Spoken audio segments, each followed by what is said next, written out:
மாதா தொலைக்காட்சி அன்பர்களே, இறந்த நம்பிக்கையாளர்களின் ஆன்மாக்கள் இறைவனிலே நித்திய இளைப்பாற்றி அடைய நமது மாதா தொலைக்காட்சியோடு இணைந்து ஒரே குடும்பமாக மன்றாடுவோம்.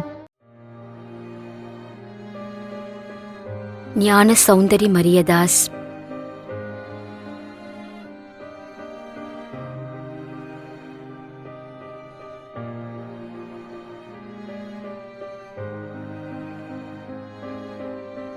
ஜெபமாலை ராஜு 2ஆம் ஆண்டு நினைவஞ்சலி.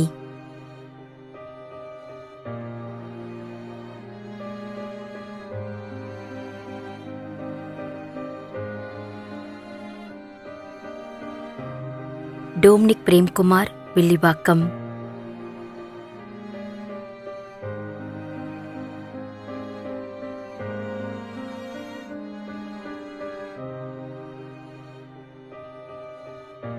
தைனெஸ் மரியாள்.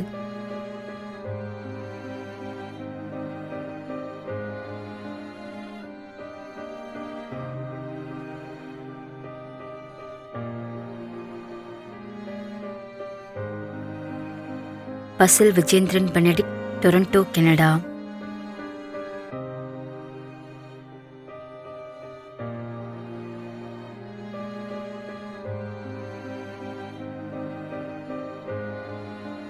ரோஸ் எப்ரேசியா தெரேசா ராணி.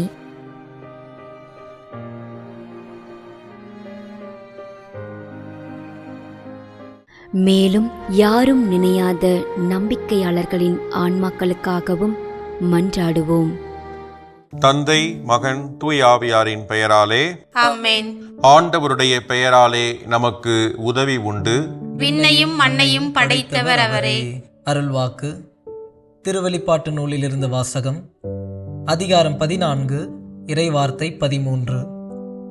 விண்ணகத்திலிருந்து ஒரு குரலை கேட்டேன். இது முதல் ஆண்டவரோடு இணைந்த நிலையில் இறப்போர் பேறு பெற்றோர் என எழுது என்று அது ஒலித்தது. அதற்கு தூய ஆவியார், ஆம், அவர்கள் தங்கள் உழைப்பிலிருந்து ஓய்வு பெறுவார்கள், ஏனெனில் அவர்களின் செயல்கள் அவர்களை பின்தொடரும் என்று கூறினார். ஆண்டவரின் அருள்வாக்கு. இறைவனுக்கு நன்றி. நம்மிடையே வாழ்ந்து இறந்து போன இறைவனின் அடியார்களுக்காகவும், மேலும் குறிப்பாக மாதா தொலைக்காட்சி வழியாக நீத்தார் நினைவில் இன்று நினைவுகூரும் இறைவனின் அடியார்கள் அனைவருக்காகவும் மன்றாடுவோம். விண்ணுலகில் இருக்கின்ற எங்கள் தந்தையே, உமது பெயர் தூயது என போற்ற பெறுக. உமது ஆட்சி வருக. உமது திருவுளம் விண்ணுலகில் நிறைவேறுவது போல மண்ணுலகிலும் நிறைவேறுக. எங்கள் அன்றாட உணவை இன்று எங்களுக்கு தாரும். எங்களுக்கு எதிராக குற்றம் செய்வோரை நாங்கள் மன்னிப்பது போல எங்கள் குற்றங்களை மன்னியும். எங்களை சோதனைக்கு உட்படுத்தாதேயும், தீமையிலிருந்து எங்களை விடுவித்தருளும். ஆமேன். இறைவா, இரக்கம் காட்டுவதும் மன்னிப்பளிப்பதும் உமது இயல்பு.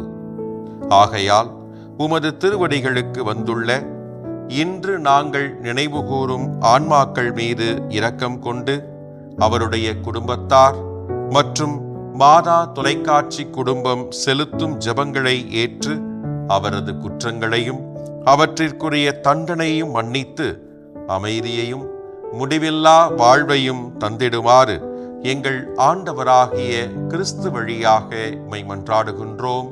ஆமென். நிலையான இளைப்பாறுதலை ஆண்டவரே இவர்களுக்கு அளித்தருளும். முடிவில்லாத ஒளி இவர்கள் மேல் ஒளிர்வதாக. இறந்த நம்பிக்கையாளர்களின் ஆன்மாக்கள் இறைவனின் இரக்கத்தினால் அமைதியில் இளைப்பாறுவனவாக. ஆமென்.